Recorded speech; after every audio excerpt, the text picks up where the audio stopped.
Assalamualaikum warahmatullahi wabarakatuh semuanya. Perkenalkan, nama saya Fitri Meldawati dengan NVM A1J020015. Kali ini kita akan membahas materi mengenai teknik public speaking untuk pendidik dan peserta didik yang diampu oleh dosen pengampu Ibu Dwi Ismawati MPD. Adapun pokok bahasan yang pertama, pengertian dan urgensi dan soft skill, yang kedua hakikat public speaking, dan yang ketiga teknik dasar public speaking. A. Pengertian dan urgensi soft skill. Sistem pendidikan dan kurikulum yang berlaku di Indonesia selama ini masih memiliki ketimpangan yang luar biasa dalam pengembangan antara soft skill dan hard skill.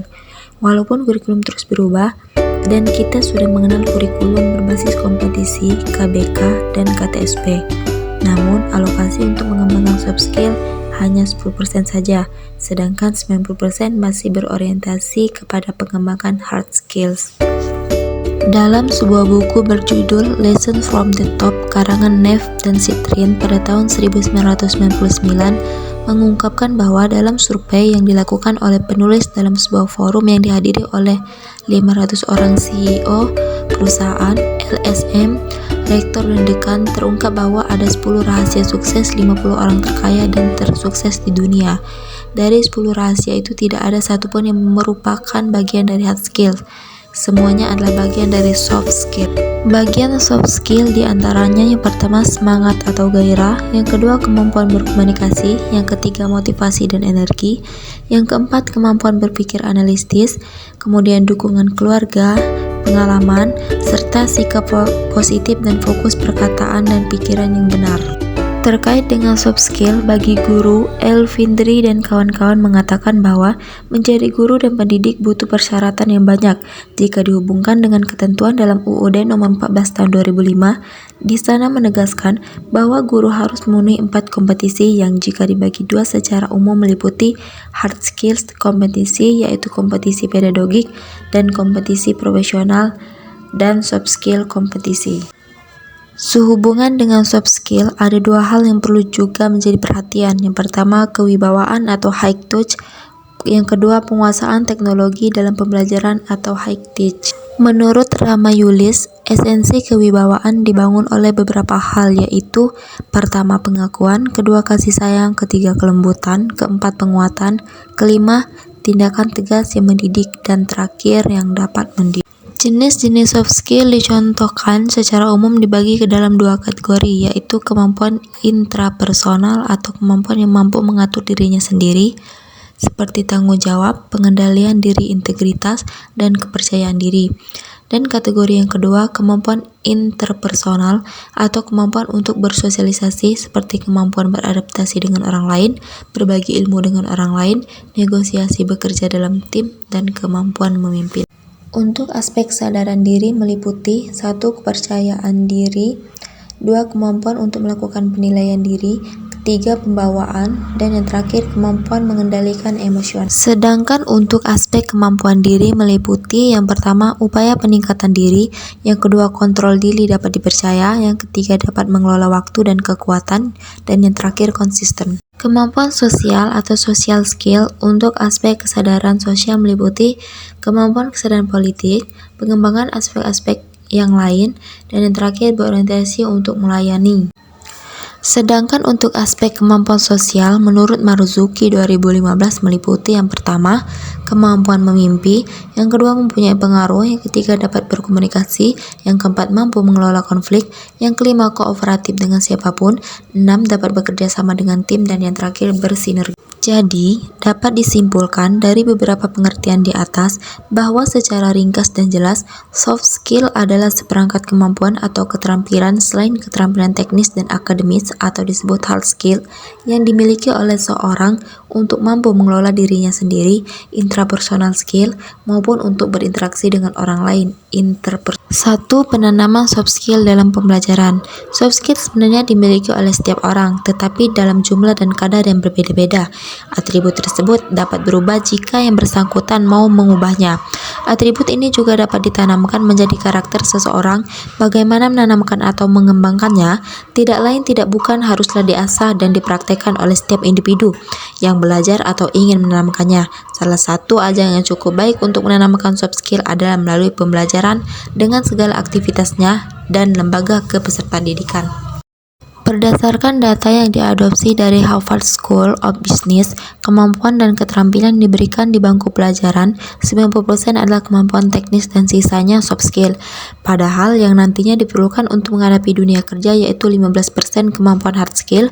Guru juga harus bisa melatih peserta didik supaya asertif, supaya berani membicarakan ide. Fenomena peserta didik menyontek juga jangan dianggap biasa. Ini masuk faktor kejujuran dan etika dalam soft skill. Soft skill yang diberikan kepada para peserta didik dapat diintegrasikan dengan materi pembelajaran. Menurut Saila 2027, materi soft skill yang perlu ditanamkan kepada peserta didik tidak lain adalah penanaman sikap jujur, kemampuan berkomunikasi, dan komitmen. 2. Kendala penanaman soft skill dalam pembelajaran.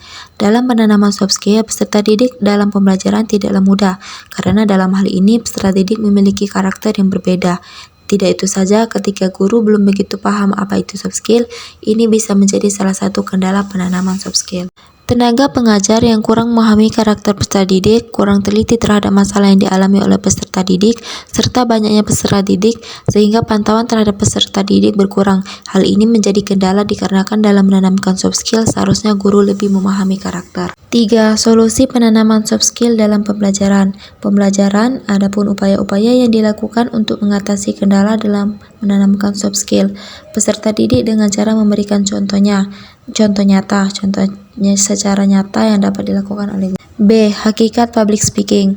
Public speaking merupakan keterampilan untuk berbicara di depan umum dengan jelas, meyakinkan, dan efektif. Ini melibatkan persiapan yang baik, pemahaman audiens, serta kemampuan menyampaikan pesan dengan percaya diri.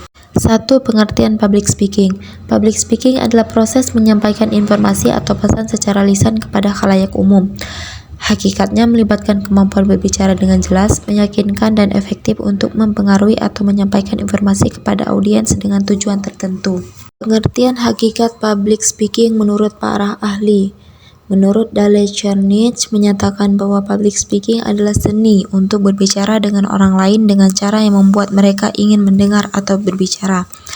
Yang kedua, Stephen E. Lucas menggambarkan public speaking sebagai proses komunikasi di mana seorang pembicara menyampaikan pesan secara lisan kepada audiens dengan tujuan tertentu. Dan yang ketiga, menurut David Zarevsky, menekankan bahwa public speaking adalah bentuk komunikasi simbolik yang melibatkan interaksi antara pembicara dan audiens. Tipe-tipe public speaking. Yang pertama, informative speaking. Yang kedua, persuasive speaking. Yang ketiga, entertaining speaking atau berbicara hiburan. Dan yang keempat, motivational speaking atau berbicara motivatif. Metode public speaking. Metode yang dapat digunakan untuk meningkatkan keterampilan public speaking. Beberapa di antaranya melibatkan persiapan, pengaturan suara dan bahasa tubuh serta keterlibatan audiens. Contoh kegiatan public speaking. Yang pertama, presentasi bisnis. Yang kedua, seminar atau workshop. Yang ketiga, pidato motivasi. Yang keempat, debat. Yang kelima, ceramah akademis. Yang keenam, pengantar acara publik. Dan yang terakhir, ceramah umum di komunitas. 2. Fungsi hakikat public speaking. Yang pertama, pemindahan informasi. Public speaking berfungsi sebagai sarana untuk mentransfer informasi dari seorang pembicara kepada audiensnya. Ini dapat berupa pengetahuan fakta atau data yang ingin disampaikan. Yang kedua, pengaruh atau persuasi. Salah satu fungsi utama public speaking adalah memengaruhi atau meyakinkan audiens. Seorang pembicara dapat menggunakan keahliannya untuk membujuk orang lain mengubah pandangan mereka atau menggerakkan mereka untuk bertindak. Dan yang ketiga, hiburan. Presentasi publik dapat berfungsi sebagai sumber hiburan. Seorang pembicara yang dapat menyajikan materi dengan cara yang menarik dan menghibur dapat membuat audiens terlibat dan merasa terhibur. 3. Cara meningkatkan kemampuan public speaking. Yang pertama, praktik berkala, rekam dan evaluasi, partisipasi dalam kelompok diskusi, ikuti kursus atau pelatihan, baca buku dan materi referensi, dan yang terakhir, pahami audiens Anda. C. Teknik dasar public speaking. Teknik dasar public speaking mencakup keterampilan berbicara dengan jelas, pengaturan suara yang baik, gerakan tubuh yang tepat, serta kemampuan menyusun dan menyampaikan pesan dengan efektif agar dapat memengaruhi dan memahami audiens. 1. Pengertian teknik dasar public speaking. Teknik dasar public speaking adalah praktik yang bertujuan mengembangkan kemampuan public speaking yang efektif dan efisien. Teknik dasar public speaking tidak hanya mempersiapkan seseorang untuk berbicara di depan umum, tetapi juga membantu mempersiapkan diri untuk various cara komunikasi dengan online, seperti negosiasi, rapat presentasi, dan lain sebagainya. 2. Manfaat penggunaan teknik dasar public speaking. Peningkatan komunikasi, peningkatan kepercayaan diri, keterampilan presentasi yang lebih baik, kemampuan memimpin, dan kemampuan memengaruhi.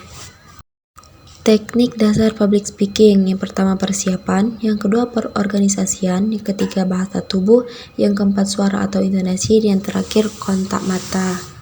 Contoh teknik dasar public speaking, yang pertama pengaturan suara, yang kedua penggunaan bahasa tubuh, yang ketiga penulisan pidato.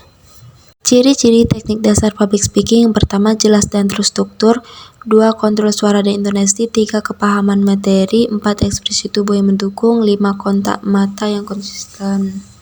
Tips-tips teknik dasar public speaking. Yang pertama, kenali audiens dan topik presentasimu. 2. Latihan terus-menerus. 3. Rekam dirimu sendiri. Yang keempat, persiapkan materi presentasi dengan baik. Yang kelima, jadilah percaya diri, jangan gunakan filler words. Dan 6. Perhatikan body language-mu. Baiklah, itu saja yang dapat saya sampaikan. Apabila ada kesalahan kata saya, mohon maaf. Saya ucapkan terima kasih. Semoga bermanfaat. Wassalamualaikum warahmatullahi wabarakatuh.